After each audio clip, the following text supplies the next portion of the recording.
Hi hello అండి, welcome back to our channel. నేనైతే మా అమ్మ వాళ్ళ ఇంటికి వెళ్తున్నాను. ఎందుకంటే పెళ్ళి ఉంది మా కజిన్ అన్నయ్యది. అమ్మ వాళ్ళ ఇంటికి వెళ్తున్నామంటే ఎలా ఉంటుందో ఆడపిల్లలది ఒక్కసారి ఊహించుకోండి. 2-3 రోజుల నుండి సర్దుతూనే ఉంటామన్నమాట. నేననే కాదు, ప్రతి ఒక్కరు ఇలానే ఉంటారు. పెళ్లి కేరెస్ వేసుకోవాలి, రిసెప్షన్ కేరెస్ వేసుకోవాలి, అండ్ బ్యాంగిల్స్, జ్యువెలరీ అంతా కూడా సెట్ చేసేయాలంటే చాలానే టైం పడుతుంది అనమాట. అన్నీ కూడా మ్యాచింగ్ ఉండాలి కదా మనకి. గర్ల్స్కి అయితే అన్ని మ్యాచింగ్ ఉండాల్సిందే. బ్యాండ్, బ్యాంగిల్స్, జ్యువెలరీ, ఈ విధంగా అన్నీ కూడా ముందే సెట్ చేసి పెట్టుకోవాలన్నమాట శారీస్ పైకి. లేదంటే అందరిలో మనం తక్కువైపోతాం కదా. ఇది మా చిన్నుకి అయితే డ్రెస్ కుట్టించానమాట. శారీతో 1 శారీ పట్టింది ఈ డ్రెస్ కుట్టించడానికి. మా అత్తమైతే plain colour sari sky blue కలర్లో తీసుకుంది. నేను దానికి డార్క్ బ్లూ కలర్లో ఈ విధంగా లేస్ అయితే తీసుకున్నాను. చాలా బాగుంది. క్వాలిటీ అయితే మీషోలో తీసుకున్నాను. 150 రూపీస్ అట్లా పట్టింది 4.5 మీటర్స్కి. దాన్ని బెల్ట్ లాగా మార్చేసాను. అండ్ లేస్ మొత్తం కింద బార్డర్ ఉంటుంది కదా, ఆ బార్డర్కి అయితే వేసేసాను అనమాట. ఆ విధంగా ఫ్రాక్ లాగా స్టిచ్ చేపించేసాను. చాలా బాగుంది. పిల్లలకు కొంచెం లైట్ వెయిట్లో ఉంటేనే బాగుంటుంది కదా, వాళ్ళు కొంచెం ఎక్కువసేపు వేసుకొని ఇబ్బంది పడకుండా ఉంటారు. మా పాపకి అయితే రఫ్గా ఉండే డ్రెస్సెస్ వేసాను అనుకోండి, నన్ను కుదురుగా ఉండనివ్వదు. అది కూడా ఒక్క దగ్గర ఉండదు. నన్నైతే చాలా ఇబ్బంది పెట్టేసింది. అందుకే ఆ విధంగా లైట్ వెయిట్లో కుట్టించేసాను. ఈ కోట్ అయితే మా బాబు ఫస్ట్ బర్త్డేకి వచ్చింది, కానీ వాడి సెకండ్ బర్త్డేకి వస్తుంది అనమాట. ఇప్పుడు అంత పెద్దగా ఉంది. సో ఇప్పుడైతే పెళ్ళికి వేసేద్దామని తీసుకున్నాను. నెక్స్ట్ నా శారీ చూపిస్తున్నాను, చూసేయండి. గ్రీన్ అండ్ బ్లూ కలర్ కాంబినేషన్లో వచ్చేసింది. ఇది రిసెప్షన్కి కట్టుకుందామని తీసుకున్నాను. లైట్ గ్రీన్ కలర్ ఉంది, బార్డర్ మాత్రం హెవీగా ఉంది.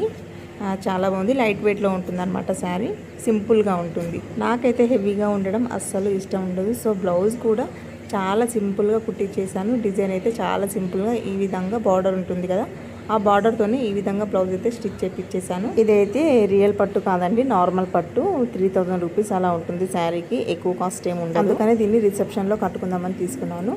అండ్ నెక్స్ట్ వచ్చేసి పెళ్ళికి చూపిస్తున్నాను, చూడండి. ఇవి వచ్చేసి నా పెళ్ళి కోసం తీసుకున్న పట్టు శారీస్. ఒక 3 ఉన్నాయండి. ఎవరి పెళ్ళిలో అయినా 3 ఉంటాయి కదా మ్యాక్సిమం. ఏ కలర్ శారీ బాగుంటుందో మీరే చెప్పేసేయండి. మీకైతే శారీస్ అయితే చూపిస్తున్నాను. ఇది వచ్చేసి Rama green colour and pink colour కాంబినేషన్లో వచ్చేసింది. రాణి పింక్ కలర్ కాదండి, ఇది ఒక వెరైటీ టైప్ ఆఫ్ పింక్ ఉంది. మీకైతే వేరేగా కనిపిస్తుంది వీడియోలో. శారీ పైన గ్రీన్ కలర్ శారీ పైన మొత్తము కలంకారీ డిజైన్ ఉంటుంది కదా, ఆ డిజైన్ అయితే హైలైట్ అయిపోయింది అనమాట. బ్లౌజ్కి డిజైన్ అయితే ఈ విధంగా వేయించేసాను. ఇది నా పెళ్ళప్పుడు బ్లౌజ్ అనమాట. చాలా సింపుల్గా ఉంటుంది. మగ్గం వర్క్ హెవీగా ఇష్టం ఉండదని చెప్పాను కదా, అందుకే ఈ విధంగా సింపుల్గా వేయించేసాను. చాలా అంటే చాలా నీట్గా ఉంటుంది. ఓన్లీ థ్రెడ్ వర్కే ఉంటుంది ఈ బ్లౌజ్కి అయితే ఎక్కువగాను. హెవీ వర్క్ ఉన్న బ్లౌజెస్ కూడా ఉన్నాయి. ఇంకో 2 వాటికైతే హెవీ వర్క్ ఉంటుంది. ఇది ఒక్కటి మాత్రం సింపుల్గా వేయించేసాను. ఇది వచ్చేసి నా పెళ్లి చీర అండి. ఈ చీరకైతే పెద్ద స్టోరే ఉందని చెప్పాలి. రెడ్ కలర్ శారీ నాకు అస్సలు ఇష్టం లేదు. నాకు ఇష్టం లేకపోయినా సరే తీసుకోవాల్సి వచ్చింది. సిచ్యువేషన్స్ అట్లా డిమాండ్ చేసాయి అనమాట. అందుకని డిజైన్ అయితే ఎక్కువగా చూపించట్లేదు. కానీ చీర కాస్ట్ వచ్చేసి 20,000 అండి.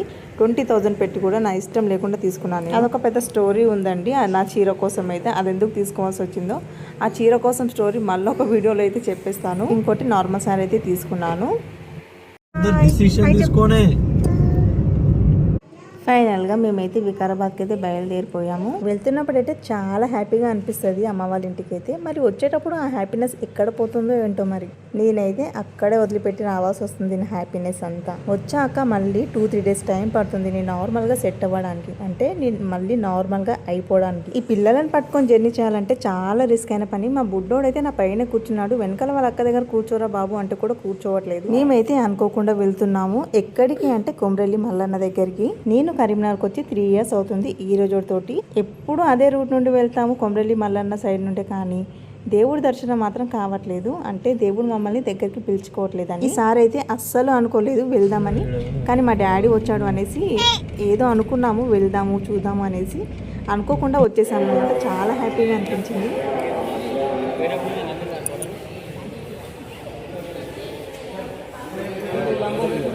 సరే మనల్ని ఎవరు దింపాలి? డాడీ దింపారు. మనం అనుకున్నప్పుడు వెళ్ళడం కంటే అనుకోకుండా వెళ్తే ఆ థ్రిల్లే వేరే లెవెల్లో ఉంటుంది అసలు.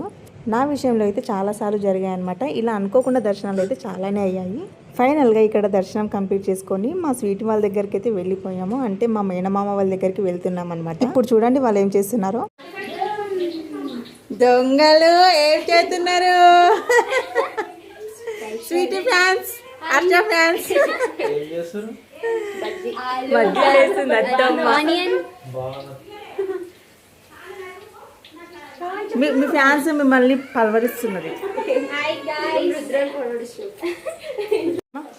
ఆనియన్ బజ్జీ, ఆలు బజ్జీ, మిర్చి బజ్జీ. అందుకనే మాకు 1 అవర్ ముందు చెప్పమంటారా మీరు?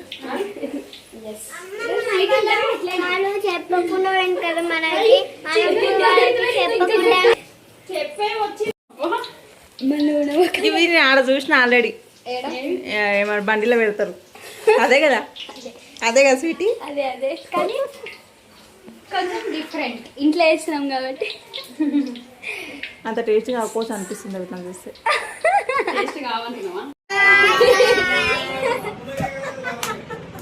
చెప్పండి ఇంకేం బజ్జీ చూపి రుద్ర బజ్జీ నానా హాయ్ చెప్పు రుద్ర. హాయ్ చెప్పు. హాయ్ చెప్పు. బజ్జీ తినడంలో బిజీ ఉన్నాం మేము. తర్వాత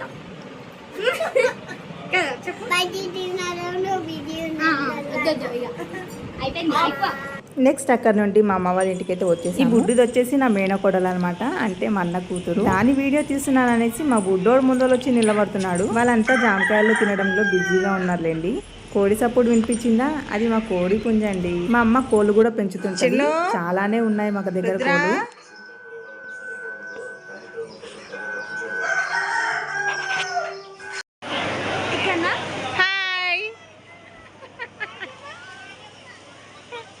మా చిన్నూనైతే ఈ విధంగా రెడీ చేశాను. మొత్తం ఫుల్ ఫోటో లేదు, హాఫ్ వరకే వచ్చేసింది అనమాట ఫోటోలో. అండ్ వీళ్ళంతా కూడా మా అన్నలు, మా వదిన వాళ్ళు అనమాట. టోటల్ గా మా అన్న వాళ్ళు మొత్తం వచ్చేసి 7 మంది అండ్ మేము అక్క చెల్లెలం వచ్చేసి 4 అనమాట. మా టోటల్ ఫ్యామిలీ చాలా అంటే చాలా పెద్ద ఫ్యామిలీ మాది. మా డాడీ వాళ్ళు వచ్చేసి టోటల్ 6 మెంబర్స్. ఇప్పుడు పెళ్లి అయ్యేది మా కజిన్ అన్నయ్య, మా పెదనాన్న కొడుకు అనమాట.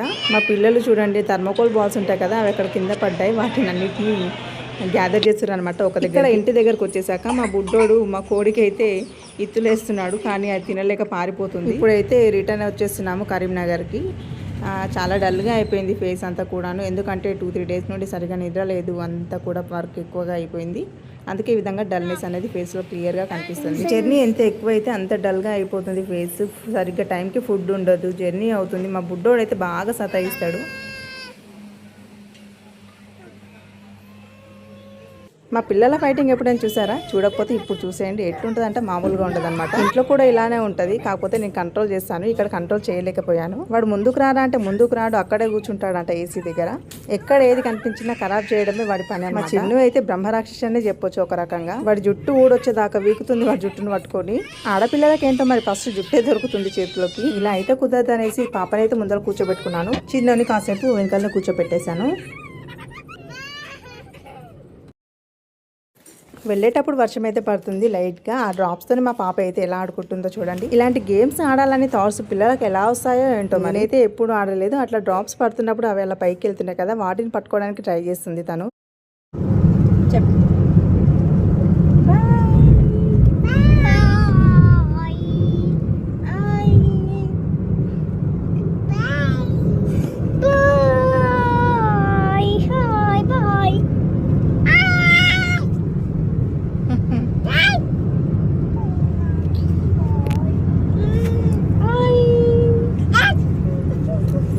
ఇప్పుడు నువ్వు నోస్ అవన్నీ చెప్పాలి. ముక్కు ఏడుని చూపి, ముక్కు. మూతి ఏడుని, మూతి. కళ్ళేడుని, నీ పనులేడుని. జుట్టు ఏడుని, జుట్టు చూపి. చేతులేడుని, జుట్టు జుట్టు ఏడు. ఫింగర్స్.